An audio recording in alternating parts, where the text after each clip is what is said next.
His car was found 60 miles away. His clothes were inside, but Jelani J was nowhere to be found. August 24th, 2021, Bloomington, Illinois. Jelani J, 25, a graduate student at Illinois State University, did not show up for class. He was last seen the evening before at a cannabis dispensary in Normal, Illinois. His car, a white Chrysler 300, was found 2 days later in a wooded area near Peru, Illinois, 60 miles north of Bloomington. Inside, his clothes, his wallet, his ID. No Jelani. 10 days later, his remains were found in the Illinois River. The cause of his passing? Drowning. But how he got there, why his car was 60 miles away, and what happened in between remains unexplained. 3 years later, his family still seeks answers. Jelani J. Day, born July 25, 1996, raised in Danville, Illinois. A graduate student in speech-language pathology at Illinois State University. A former football player at Alabama A&M University. A son, a brother, a friend. Described by his mother, Carmen Bolden Day, as ambitious, focused, determined to help others through his work. August the 24th, 2021. Jelani missed his class. Unusual for him. He was dedicated, punctual, engaged. His mother, unable to reach him, reported him missing to Bloomington police. The search began. His white Chrysler 300 was spotted on August 26 in Peru, Illinois, near the Illinois River. The car was unlocked. His clothes were inside. His wallet and ID were inside. His phone was not. Neither was Jelani. September 4, 2021, 11 days after he was last seen, Jelani's remains were found in the Illinois River, near where his car had been discovered. The LaSalle County coroner ruled the cause of his passing as drowning, but the manner of his passing, how he entered the river, was ruled undetermined. Accident? Suicide? Foul play? The coroner could not say. The circumstances raised immediate questions.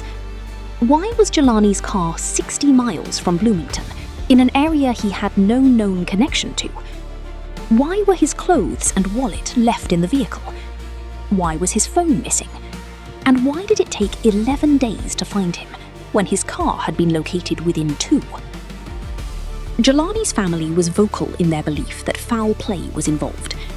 Carmen Bolden Day criticized the initial police response, suggesting that, as a black man, Jelani did not receive the urgency or attention that missing white individuals often do. She pointed to the Gabby Petito case, which dominated national media at the same time, as a stark contrast in how missing persons cases are prioritized. Bloomington police and the FBI conducted investigations. The cannabis dispensary where Jelani was last seen provided surveillance footage. The dispensary staff cooperated, but the hours between his last known location and the discovery of his car remain a gap in the timeline. No witnesses came forward. No surveillance captured his movements. No digital footprint explained his travel to Peru. The LaSalle County coroner's ruling of undetermined left the case in a legal and investigative limbo. Without evidence of foul play, police could not pursue homicide charges. Without evidence of suicide, the family could not find closure in that explanation. Without evidence of accident, the circumstances remained suspicious. Every possibility was plausible. None was provable. In 2022, Carmen Bolden Day announced the formation of the Jelani J Foundation, dedicated to supporting families of missing persons of color and advocating for equitable media coverage and police response. The foundation continues her son's legacy of helping others, even in his absence. Jelani J was 25. He was a graduate student, a former athlete, a son, a brother. He was planning to become a speech-language pathologist to help children communicate, to build a life of service.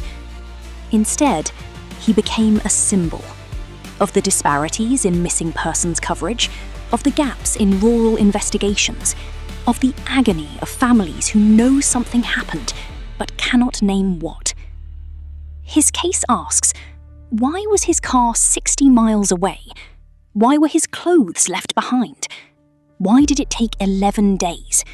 And why, 3 years later, can no one say how a healthy, ambitious young man ended his day in a river, alone, with no explanation? If you have information about this case, contact the Bloomington Police Department at 309-434-2355 or the FBI. Subscribe, turn on notifications. These cases are still unfolding.